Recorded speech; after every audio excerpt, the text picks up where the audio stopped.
If there's a single takeaway from 2023, it is that rivalry between nations is intensifying. In a new age of nationalism, the outcomes for countries with and without competent political leaders will become even more extreme. Which countries have the best and the worst political leaders right now?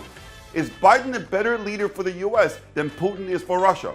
How does Xi Jinping fare against Modi? What about Rishi Sunak, Justin Trudeau, and Anthony Albanese?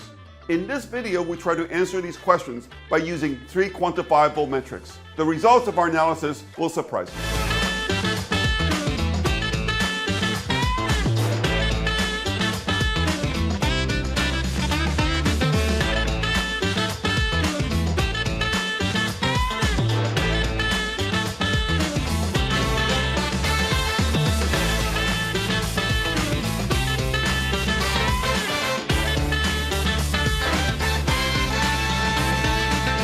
Gordon Brown, an ex-British Prime Minister, summarized the zeitgeist of our time when he said that nationalism is the new ideology of our age. According to Brown, the hyper-globalization of the past 30 years is finally giving way to what he calls globalization, a globalization light defined by nearshoring, friendshoring, and shortening supply chains. Brown observes that against this backdrop, nationalism is replacing neoliberalism, otherwise known as the Washington Consensus, as the dominant ideology of the age. Brown, like many people on the left, is especially concerned about the rise of nationalism that played a major role behind the 2 world wars of the last century that killed 100 million people between them. I'm not as pessimistic as Gordon Brown about nationalism in the 21st century. I believe national feelings, when channeled in a positive way, can help bring people together, especially in ethnically diverse countries, to work towards a shared common good. I think national identification can give people a sense of purpose. However, I do agree with Brown about what the demise of the Washington Consensus means for the national decision-making process. When globalization was on the rise, economic considerations drove political decision-making. Today, with nationalism on the rise, political considerations are driving economic decision-making. Is this a bad thing? It can be, but it does not have to be. For example, the new reality might force politicians to work harder to serving the interests of all citizens and not just the economic elite. In my mind, there's only one thing we can say for sure about the age of nationalism. The fortune of any country will depend ever more on the quality of its political leaders. And the difference in outcomes for countries with and without good political leaders will become even more extreme. My contention is that the quality of political leaders has never been more important. So which countries have the best political leaders and which the worst right now?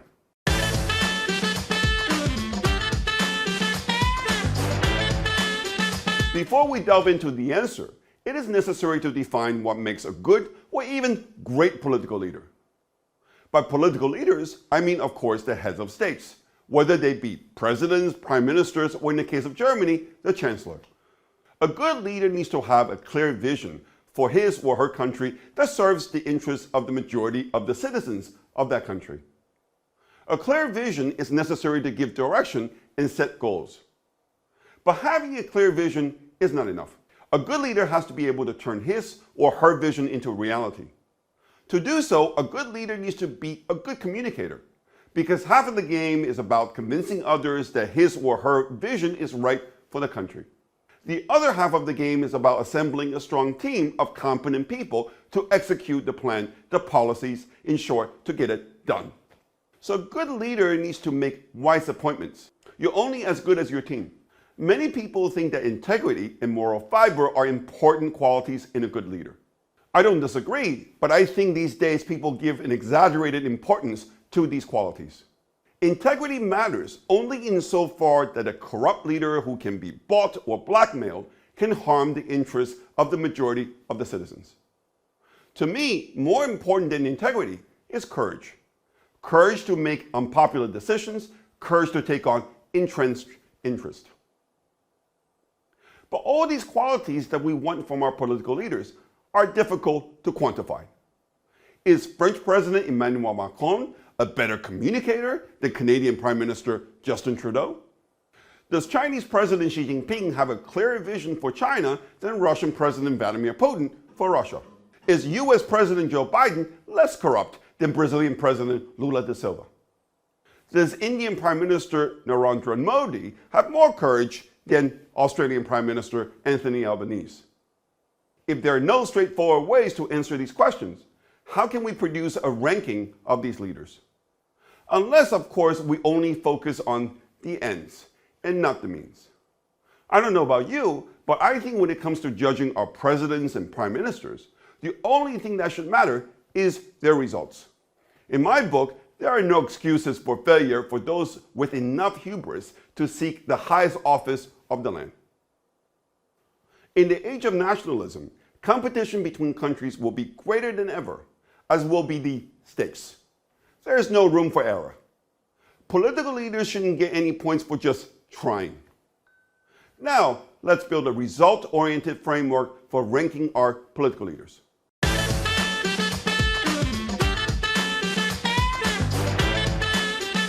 To rank the performance of our political leaders, we need metrics. Ideally quantifiable metrics that we won't have any difficulty agreeing on. Economic growth is important, quantifiable, and comparable across countries. Economic growth is important because without it, there is no possibility of improving the standard of living of the average citizen. Sure, you can tax the rich to give it to the poor, but without economic growth, even the rich will become poor eventually. Also, in a world in which every country is striving to grow faster, if you don't grow, you will be just left behind.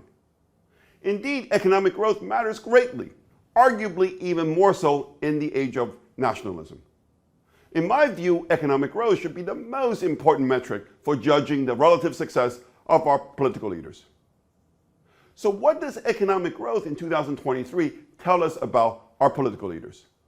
Given India, China, Indonesia were the three fastest growing major economies in the world, one might think that Modi, Xi Jinping, and Indonesian President Joko Widodo were good leaders for their countries. Based on this logic, one might also decide that former Argentinian President Alberto Fernandez and German Chancellor Olaf Scholz were poor leaders, given the rather terrible growth performance of Argentina and Germany in 2023. But you probably already guessed it. Absolute GDP growth is not a good metric for ranking the performance of political leaders. This is because economics theory tells us to expect poor countries to grow faster than rich countries. If lower middle income countries like India or upper middle income countries like China, Indonesia grew faster than high income countries like Germany, it says more about the relatively low levels of labor productivity in these fast growing economies than the competency of their leaders. A more useful metric is the difference between economic growth and trend economic growth. On this chart, I've plotted the difference between GDP growth in 2023 and average GDP growth over the previous 10 years for the 19 sovereign members of the G20. Brazil, Mexico, Russia, and Japan grew faster in 2023 than their growth norm. In contrast, Argentina, Saudi Arabia, Germany, and Turkey grew more slowly than they did in the previous decade. Using this metric, India drops down from first place to sixth place, while China falls from second place to 15th place. The US is in the 9th place, right in the middle of the pack. So does this mean that we can declare Lula, Mexican President López Obrador, and Putin the best political leaders in 2023? Not so quick. What about the quality of growth?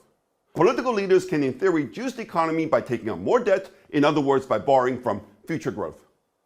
Every political leader does this at times, but some political leaders use fiscal policy more aggressively than others. What you observe on this chart is the cyclically adjusted primary balance. Primary balance because it excludes interest payments as a share of GDP for the G20 members as calculated by the International Monetary Fund. What you can see is that it varies greatly. The US, Japan, and China are running massive cyclically adjusted primary deficits, whereas Mexico is running a primary surplus. Since our focus is on what political leaders did or did not do in 2023 to boost economic growth, we should look at the difference in the primary balance between 2023 and the previous year. What we see here is that Brazil, Turkey, Russia, and the US considerably loosened their fiscal policy in 2023. In the case of Russia, this is understandable. Wars are expensive. Russia is fighting a war that it views as existential, which means that Moscow is prepared to pay any price, economic or otherwise, to continue the war until victory. The good news for Russia and the bad news for Ukraine is that Putin's fiscal prudence over the past 10 years means that Russia has one of the lowest levels of debt in the world as a share of GDP. This means Russia has room to run up its debt. There are no such excuses for Lula, Turkish President Recep Erdogan, and of course, Joe Biden. For different reasons, each of these leaders have resorted to fiscal excess to pander to their political bases in 2023. Indeed, one of the great economic ironies of 2023 is that the deterioration of the US fiscal balance is nearly as great as that of Russia. At least in this respect, Putin objectively was a much better leader for Russia than Biden was for the US. Three political leaders who deserve positive mentions are Italian Prime Minister Giorgia Meloni, Alberto Fernandez, and Anthony Albanese. Under their watch, Italy, Argentina, and Australia all witnessed an improvement of their cyclically adjusted primary balance. Meloni defied her critics and passed a budget for 2023 that put Italy on a stronger fiscal footing that in time will allow her to pursue a more pro-growth policy. Albanese is also proving to be a pragmatic leader. If it weren't for the tight fiscal ship that he ran in 2023, inflation might have gone out of control and the Reserve Bank of Australia would have had to resort to much more aggressive interest rate tightening that would have undoubtedly tipped the economy into a recession.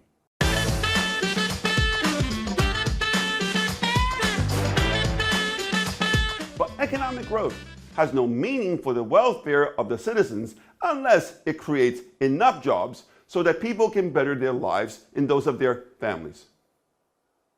In this sense, changes in the unemployment rates are a good measure of whether economic policies of political leaders lead to improved lives for the average citizen. When we look at the change in the unemployment rate for the G20 countries in 2023, it is reassuring to see that in Brazil, Russia, and even Turkey, countries that loosen fiscal policy to support growth, the unemployment rate fell. In other words, the fiscal deterioration at least did some good. In contrast, in the US, where fiscal policy was similarly loosened, there was no such effect, and the unemployment rate was unchanged on the year. I've said this in other videos, and I will say it again. US fiscal policy under Biden has been nothing short of a total disaster. It was not only expensive, but it was for the most part counterproductive.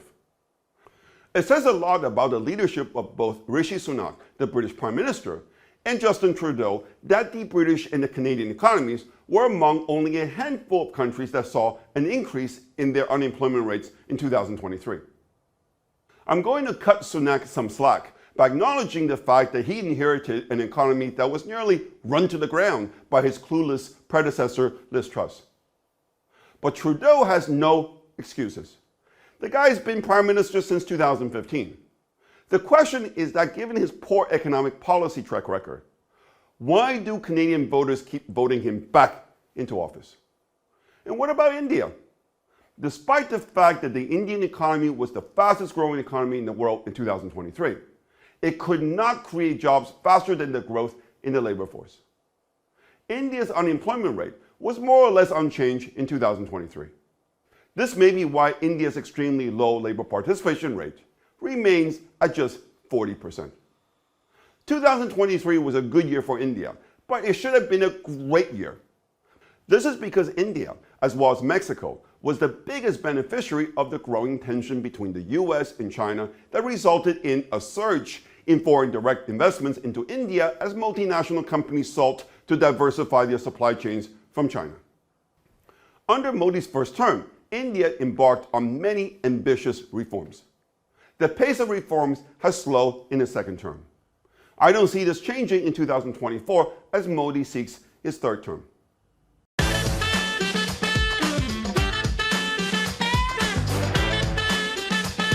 I argue at the outset of this video that economic growth is a most useful metric for doing a cross-country ranking of the performance of our political leaders. I also argue that we need to take into account different aspects of economic growth to ensure that we have a balanced and robust methodology.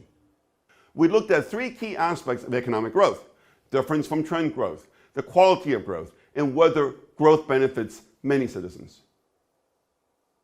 Now we're ready to combine them into a single ranking. I'm going to make it simple.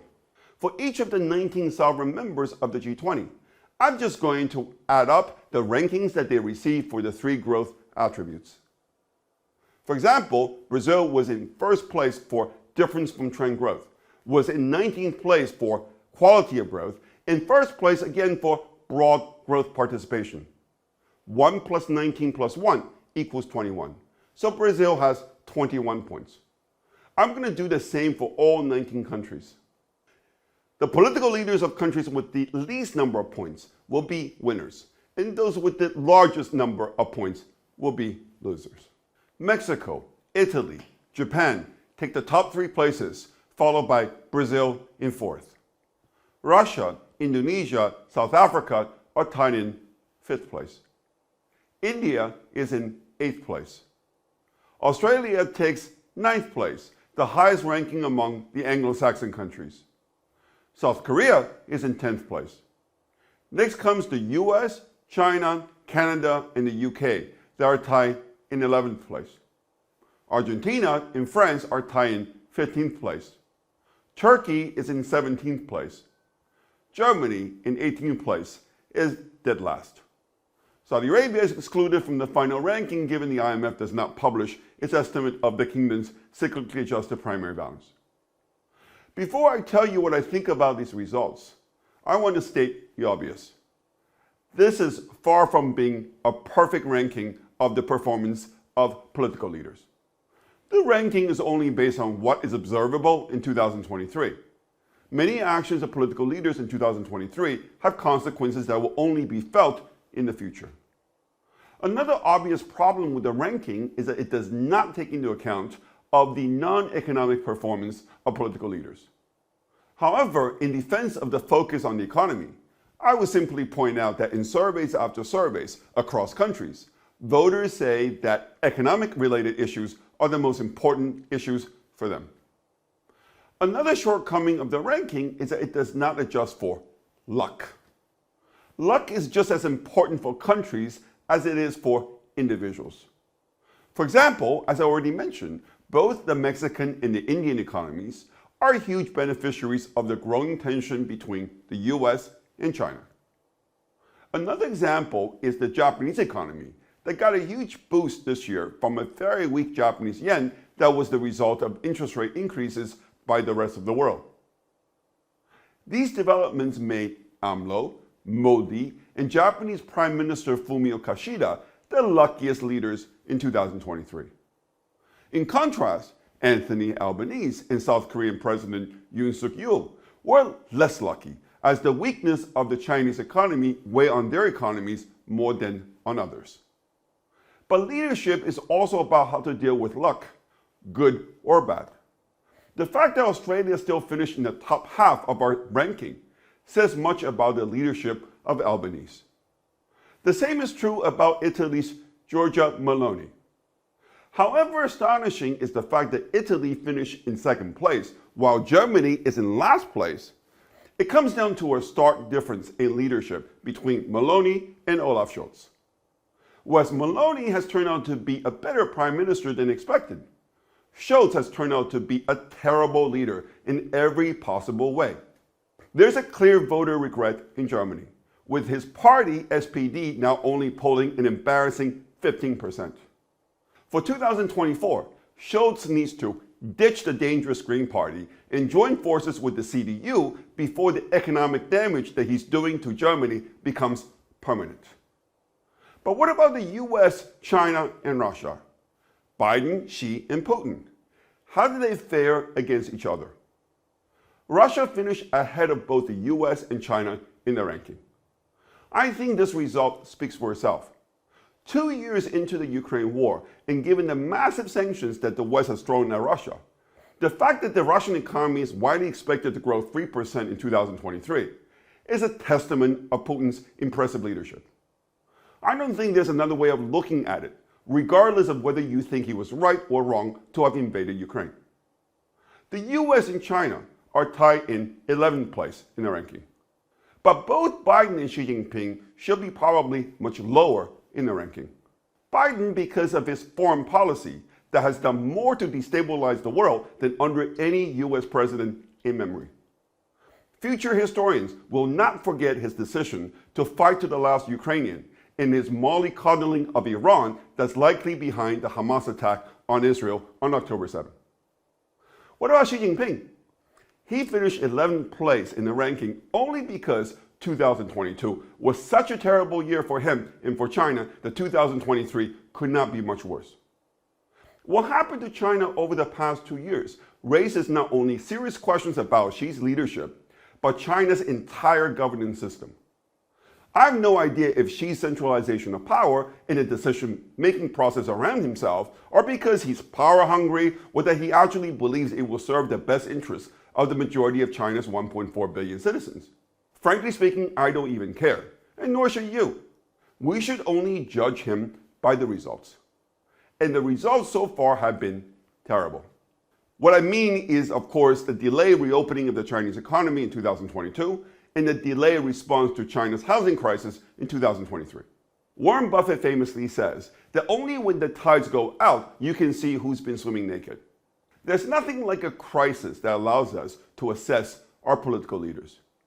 Between Biden, Putin, and Xi, I think it should be very clear which two of them have been swimming naked all along. Thank you for listening.